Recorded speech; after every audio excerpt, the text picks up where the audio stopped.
So, I'm not sure exactly what I will be talking about in this video. So, I do know that it will be something centered around the idea of not being able of coming to terms with the reality that you're never going to fit in with this society. And there's the culture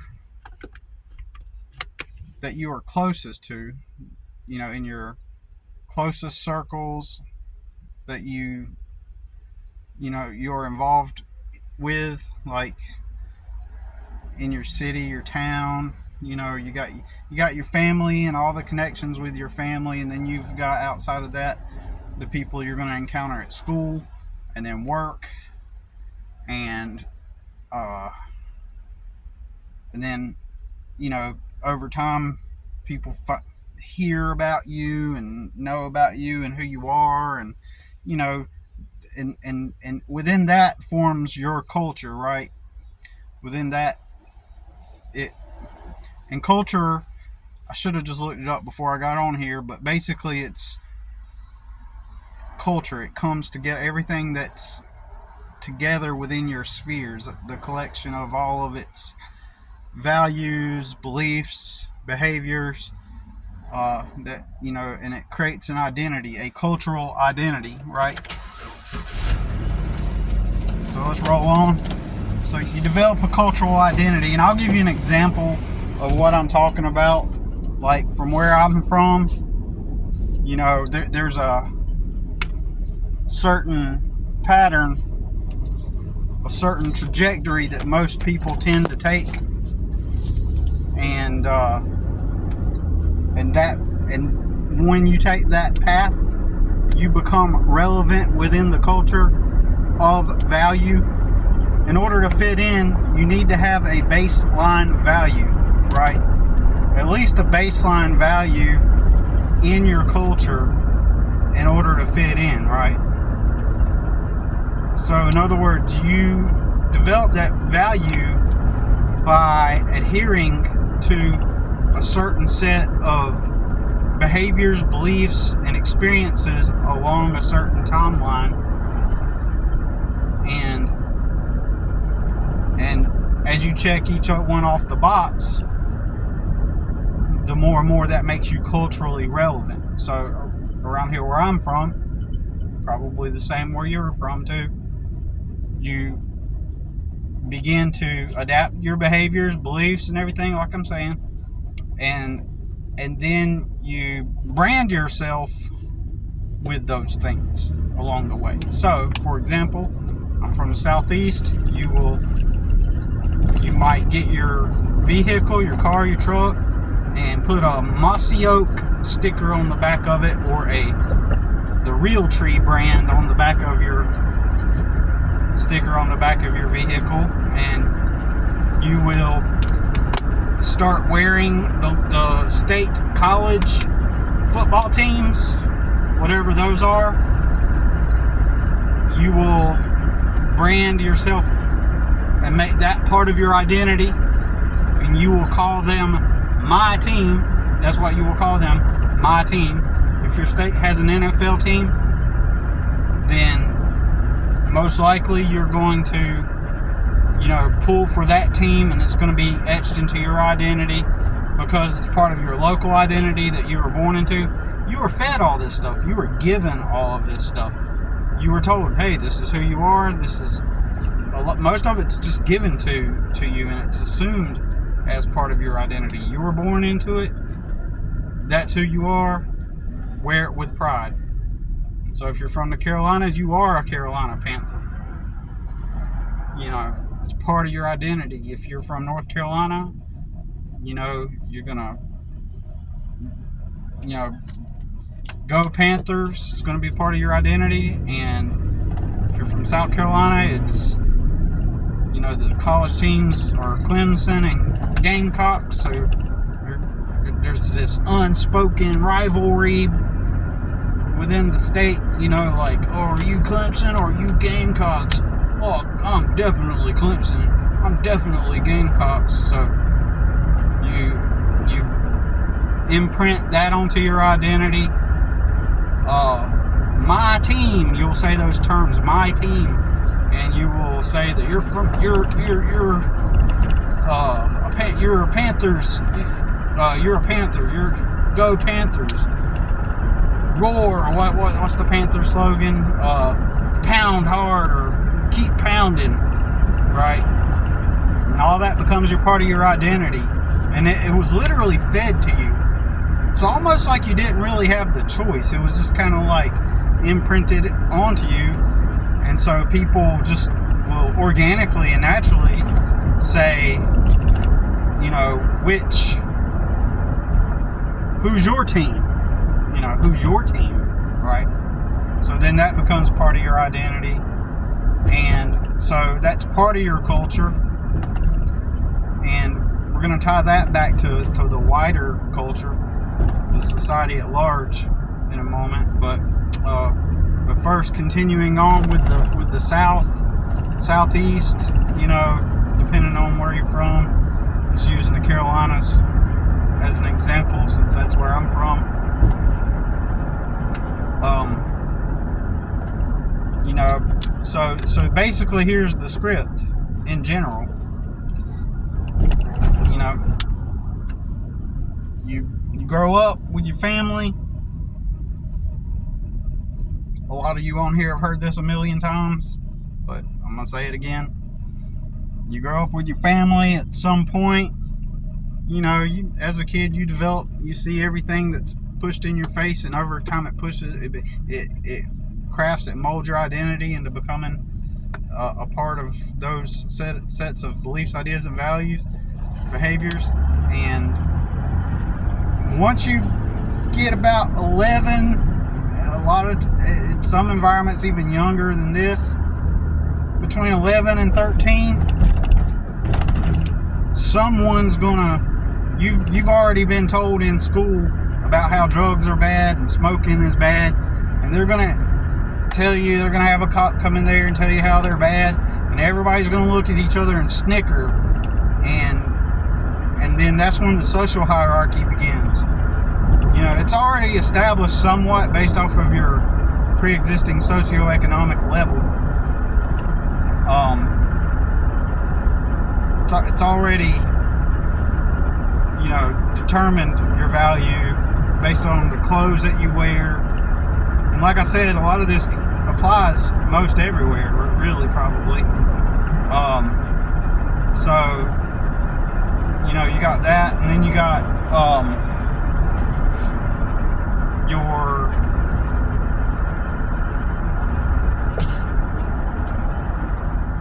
my bad, bear with me. Traffic's a little heavy at this time of day at this part of the town, which is a little bit unusual. Anyways, so getting back on point, but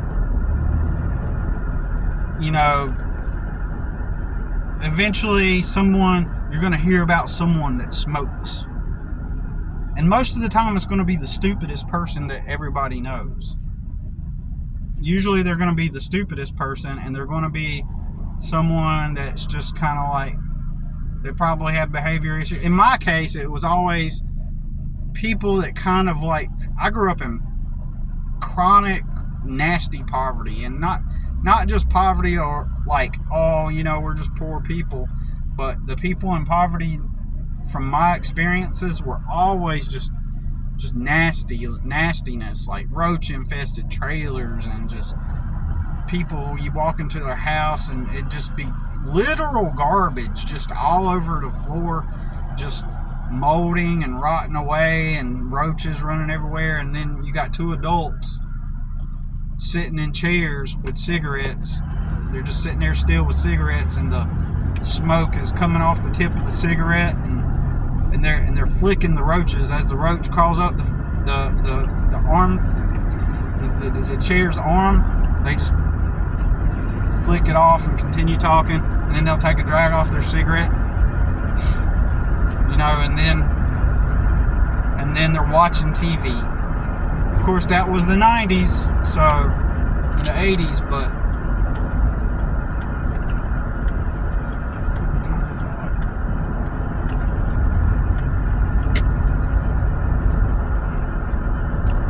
So, yeah, so that was my environment. So, tons of situations like that, dysfunctional situations, circumstances, and dysfunction to the... What is up with the fucking traffic, man? God dang it, man. These people are just... I don't know what the heck's going on today. Just... Jeez. Anyways. So, my bad. It's kind of unusual, right? So, anyways. So, that was environments I grew up in. And so, usually in school, the people that you're going to observe, or you're going to hear about or find out who's smoking, right? Smoking cigarettes. They're the ones that kind of lead the way. The stupidest people, the people closest to how I was brought up, are going to be the ones that you hear about doing the drugs and smoking first. And so, eventually everybody follows. Eventually everybody gets curious, and then they want to impress each other. They want to impress complete morons. And, you know, and so, I don't know, Ricky is just from where I live, right? And then Kyle lives in his middle-class family, you know, nice neighborhood, 2-story house in the cul-de-sac, and he sees Kyle shows up with nice clothes, you know, everything's good, and, you know, but he sees Ricky, you know, and it makes him curious, so he starts to experiment with smoking. So next thing you know, people have to get together, and then he pulls out a cigarette, like, starts smoking on a cigarette, and everybody's just like, they're not saying anything, and then eventually someone's like, Kyle, you smoke? And then he acts cool, and he's like, yeah, I smoke, you know, and they're like, oh, that's cool, Kyle is cool, like, only grown-ups, like, he's defying authority, like, and so they begin to follow. It's not always like that, you know what I'm saying? But that's one example of how this kind of stuff goes down, right? Then the next thing you know, everybody wants to fit in, so they start smoking too, and then it's weed and drugs. And so in the South here, you know, you eventually get into it, and then what happens is a small segment of those people end up becoming complete full-blown addicts, you know, and so it just, you know, and then it becomes part of your identity.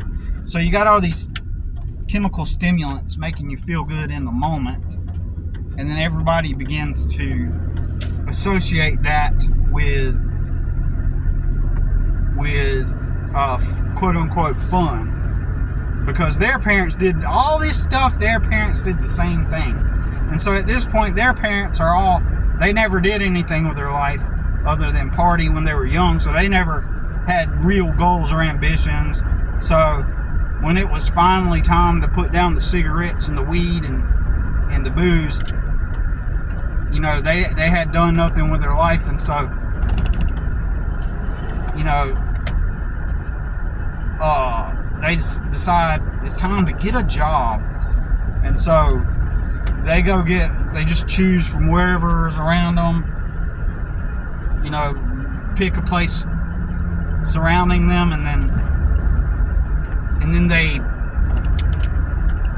go there and apply there, and they work there, and then they don't teach their kids how to figure out who they are and what they want either, and so their kids do the same thing, spend their youth partying, and you heard about Kyle, and Kyle gets a little older. Oh, you heard about Kyle's son? Yeah, he's smoking now. He's smoking, you know. And everybody's like, oh no, you know, and it's like it's the same repeat on pattern on repeat, and then everybody's just like wondering why them kids like to do that. I remember back when I was young and we used to do that, and it's like, man, you would think, why do they want to do that? And then they don't teach them nothing. They just teach them, you gotta work hard and get a good job and work hard, blah blah blah. But they don't teach them anything about becoming who they are and their self-actualization. You know what I'm saying?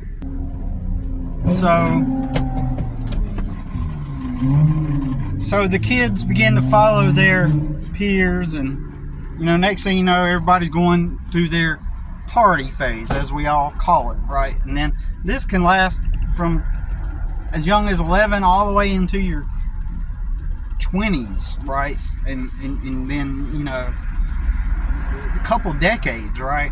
And then it's just part of normal life.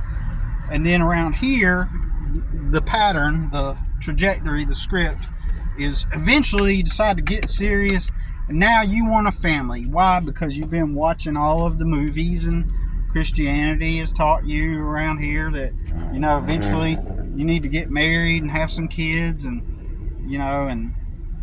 so the movies pump this.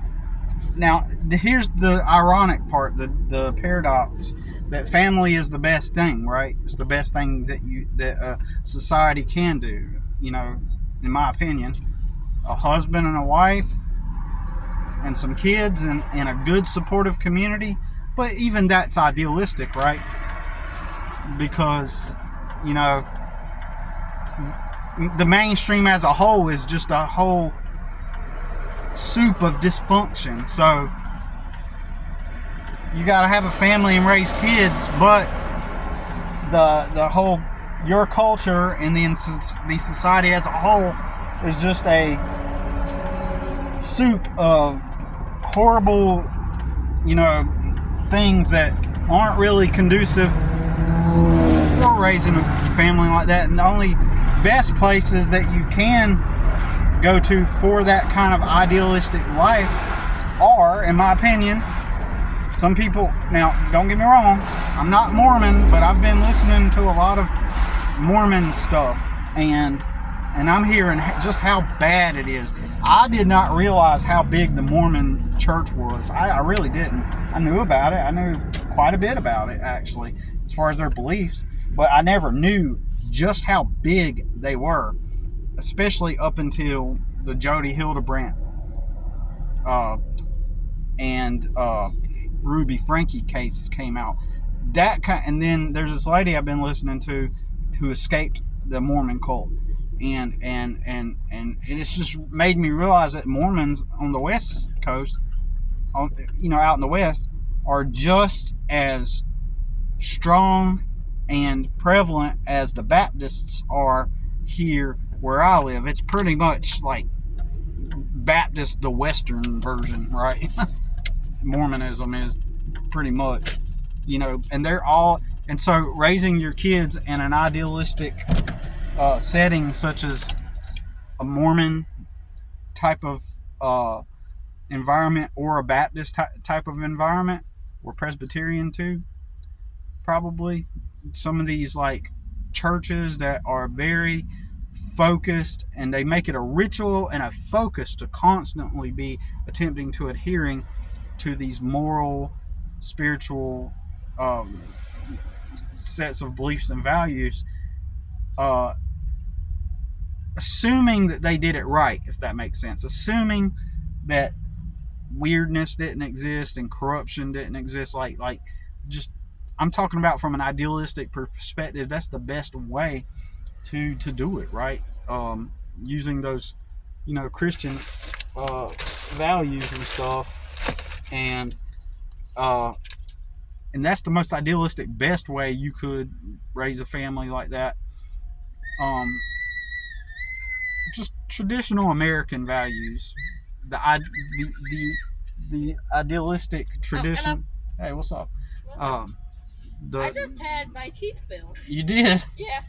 Awesome. Well, I'm just talking to this nice man. He said he just got his teeth filled. Yeah, he did. Yeah. These teeth. Next time they're doing those. Oh, good. You're gonna feel a whole lot better. So, So yeah, that's the best place to be at,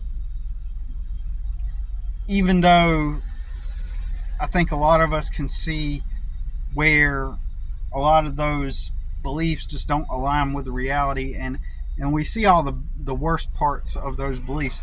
I'm just saying, if people just consciously focused on those beliefs and raised families that way, and people might disagree with me, but I have met people. You only see the bad people, but I have met good people that are, they're, in my opinion, legitimately good people that do live according to those values, right? And and I've known about them for, you know, going on 30 years. I've known people that and I don't talk with them anymore, but I remember them from then, and I hear about what they're doing now, and it's like they've maintained that same set of values, and they are content. They are the most content people. And again, I'm not talking about the dysfunctional circumstances and the people that are, you know, corrupt or dysfunctional. You know, I'm just talking about, like, for example, there's this Baptist girl I used to know. She never even did drugs or went into a party phase or anything, and I would be willing to bet she remained a virgin until she got married. And I heard that she moved way out into the country where, you know, and she has a family with this guy. She's really pretty too, man. But the guy she ended up with is like this like older guy, and he doesn't look attractive at all. Like, it's almost like through the willpower of her belief systems, she set aside her primal urges and thought rationally and logically about her decisions as far as, you know, what she wanted with her life. And, you know,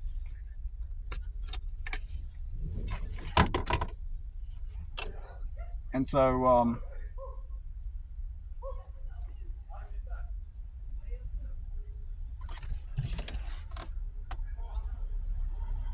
some weird stuff going on back there. They walked out acting like they were looking for someone, or that they had lost their car, or, and then the worker from, it's a phone place, and the worker came out and looked around too. I was thinking, oh great, you know, who got kidnapped, whose car got stolen, but apparently it was resolved. You know, isn't this kind of weird? These weird things are happening. Some weird stuff's been happening lately, right? So I'll give you another example. Sorry to get off topic, but I was at my grandma's house moving out the last of her things the other day, and my uncle, he says, "You want that carpenter's pencil right there?" And I was like, "Sure." And I remember looking at it, saying to myself, "Doesn't make me think of a carpenter's pencil, because it's like just like a little white regular looking pencil." When I think of carpenter's pencils, I think of these. I think of these, not regular pencil looking, like when you go play putt-putt and they give you that half cut off pencil. I don't think of that as a carpenter's pencil. I just think of it as a small cut off piece of pencil, right? I don't know how to explain it.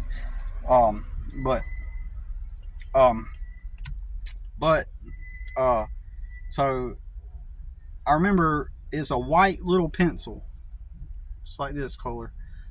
White is white, right? But anyways, so it's a little pencil, and I say sure, and I'm thinking I'll probably use it, you know. So I picked it up and I put it in my pocket, or put it somewhere in my truck or something, and I thought, I don't usually think of that as a carpenter's pencil, and so that got impressed into my mind, right? And then, like, the same day, I'm walking into the grocery store, and as I'm walking to go into the grocery store, I see this white carpenter's pencil laying on the ground, right? The way I had imagined it, right? A carpenter's pencil would look, almost like I rendered it in the simulation, right? So that, and just lately there's been so many weird synchronicities, right? Even one that appears like I have a curse on me, like someone was attempting to put a curse on me. And I'll make another video about that, right? But because I want to try to remain on topic. But so basically, um, what were we getting at? Yeah, that girl, she lived a really good life. She now lives out in the country, but what she's doing, I know what she's doing. She decided that around here where we live is too worldly, and I haven't talked to her in 30 years probably, but I know how they think, right? And so, and I know her family and stuff, and anyways, I'm pretty sure because of her beliefs, she felt that this would be a too worldly area, and if she moves out to the country somewhere, she'd be more closer to like country type of folks and small town, because in small town there's this huge enormous cultural element of drugs, because everybody's bored, and side note, the reason why they're bored is because they're not taught how to have fun, so they use drugs to feel good, and then they call it fun. And then if you don't use drugs and get drunk and party, then you're boring, right? So anyways, she moved out. I'm pretty sure she moved out there to have a family, and so she, in my opinion, is probably more content, and probably did not choose like a-hole dude to settle down with, and she also probably didn't go through a bad. See, because I knew her when I was 16 and stuff, and she wanted to date this guy that seemed like he was attractive, I guess, and but she never went through with it, and she freaking, like, in my opinion, like, she never went through that, I dated a bunch of a-holes and now I'm gonna find me a nice guy to settle down with. That didn't happen with her. Why? Because she strongly stayed true to her beliefs, in my opinion. And believe it or not, it's hard for people to believe, but there is a segment of the population that can and do that, right? And she ended up not going through I used to date the bad boys and now I got me a nice guy. And in my opinion, she's more content of a person because she adhered to those beliefs. The only problem with these beliefs is that the odds and probability that you're going to find someone like that outside of Christianity or Mormonism or any kind of belief system close to that, like, you're not going to find someone in the secular world who is going to attempt to idealize those things. And if you do, it's always going to be someone, like, if you're a man that wants to live that way and you're looking for a woman that wants to live that way, nearly 100% of the time you're always going to find someone that used to do all the drugs and partying and used to do all the stuff, used to have all the hookups and used to do all this and that and was worldly, and then now they want to change. Why? And most of the time the motive behind that is not the same as the girl I described that grew up in the church and held strong to her beliefs. Totally different. Usually it's because the people try to now they're turning to Jesus, right? Now they're turning to Jesus because, for multiple of reasons, but one is because they never did anything with their life, and now they're just trying to adapt to what they believe the society at large or within their culture deems as the right way. And so they're not even coming from a pure, or not pure, but from a, they're not even coming, they're coming from a like, for example, that girl that I'm talking about just now, she's coming from I want to live for God, and I want to, do my best, to do what God wants me to do. And so she followed that belief. But the other people that do it, it's because it's just a culture. It's just what you're supposed to do. It's about fit. Fundamentally, it's about, this is my next phase in life, and I want to fit in and make sure I do everything the right way. And also there's the belief, and they believe that ultimately by doing so, it will give them happiness if they do it. If I live this way, it'll render me some happiness, right? So that's what they're thinking, you know. And it's another form. It's kind of like a subset or another part of the bigger instant gratification, quick fix society bundle, if you will. It's the bundle, you know. It's so in the South, to sum it up, it's the you grow up in your family, you experiment with the drugs and you party, and you live wild and free, as they say, and then you become a responsible adult, and then you have a family and have some kids, and then you have Jesus, and all along this journey, you brand yourself with Clemson or Gamecocks or Duke or whatever, the Panthers, and you put your Mossy Tree sticker, you smoke. You can still smoke, like, and if you don't smoke, and if you don't go through all that ritual, because people are expecting it. People are subtly throwing in, when they meet new people, they're subtly throwing in little comments to get a feel, to feel someone out, to see if they've shared those same experiences. And if you have not shared those same experiences, then you're going to be considered an outcast. You're going to be, first of all, you're going to be considered kind of different, weird, because people can't understand it. It's part of their brain. It's just like, I always think this is funny. It's similar to when the guy from Idiocracy, he goes in to get a checkup with the doctor, and the doctor freaks out because he doesn't have a tattoo, because everybody's supposed to have a tattoo, right? And it's kind of almost like, in a way, kind of like the creator of Idiocracy, Mike Judge, was kind of like making fun of the fact that like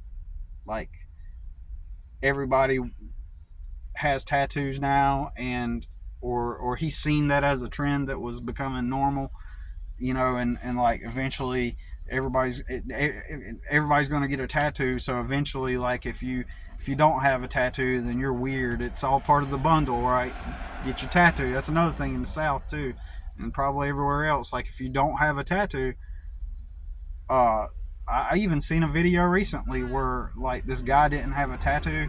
It's like some kind of dating video, and the girl goes, "No tattoos?" Like, oh my God, you know, because like everybody gets tattoos.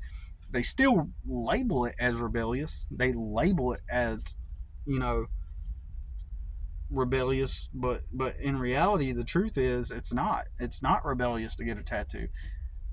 80, 100 years ago, it might have been deemed rebellious or to get a tattoo, but not anymore. It might have been deemed rebellious to smoke cigarettes and do drugs back 70 or 80 years ago, but that's just not the case anymore. But despite it not being rebellious, people still brand it as rebellious, and they make themselves feel like they're unlike the rest, and because they smoked and they did the drugs and got the tattoos and blah blah blah and did all the things, when really those actions or things are the modern day conformity.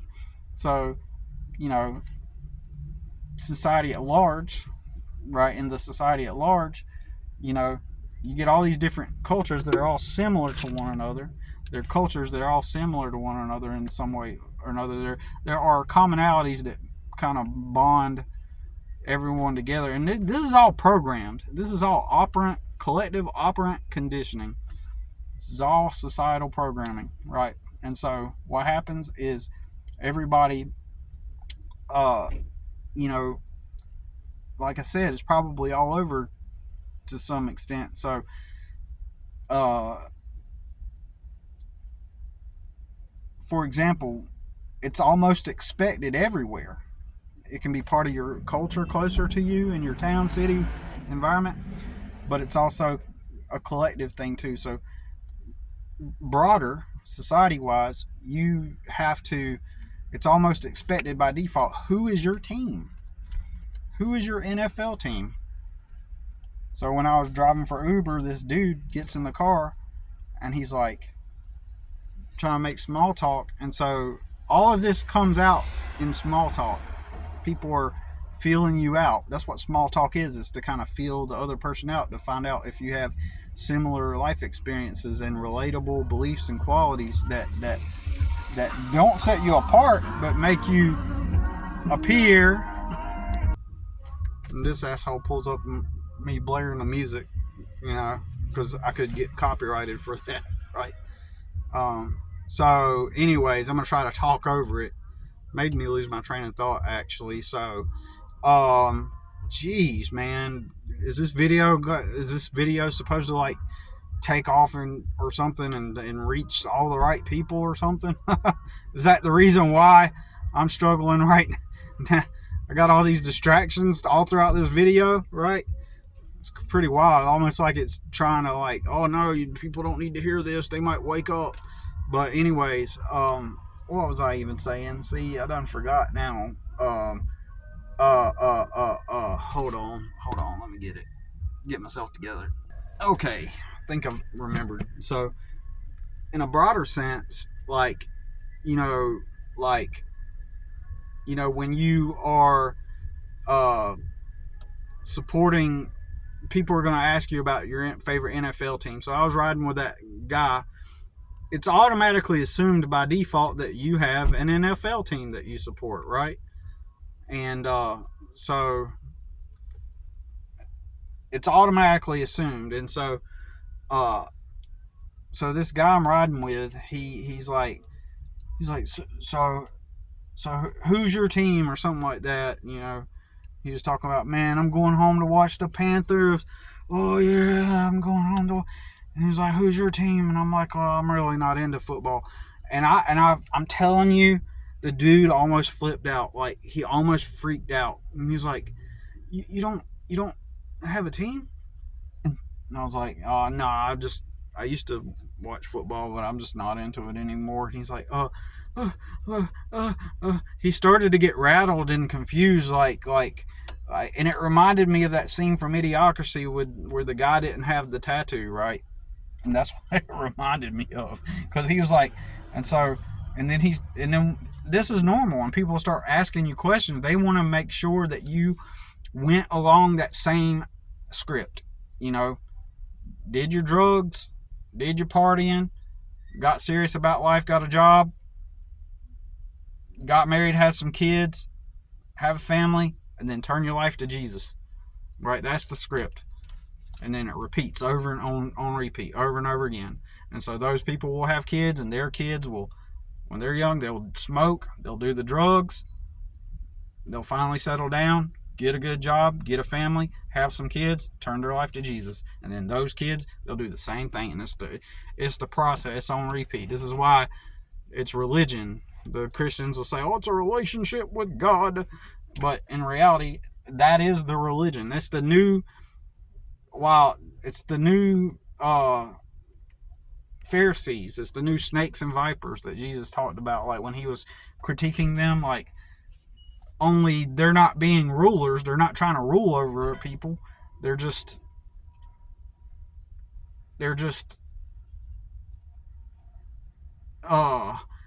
enmeshed and conditioned into that same cycle and process over and over and over again. So if you don't fit in with that, then you're going to end up being a social outcast and a reject. Once they find out that you haven't done the drugs, once they find out that you haven't done and here comes a guy walking with the Bible. A guy just walked out of wherever he walked out, this sign shop here, and he had the Bible. He had a huge Bible with him. Crazy under his arm. Isn't that wild?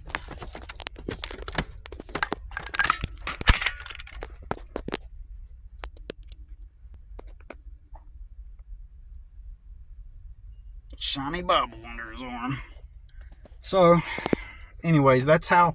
But yeah, you'll become a reject if you don't fit in. And so, if you don't adhere to those scripts, those values and stuff. And and I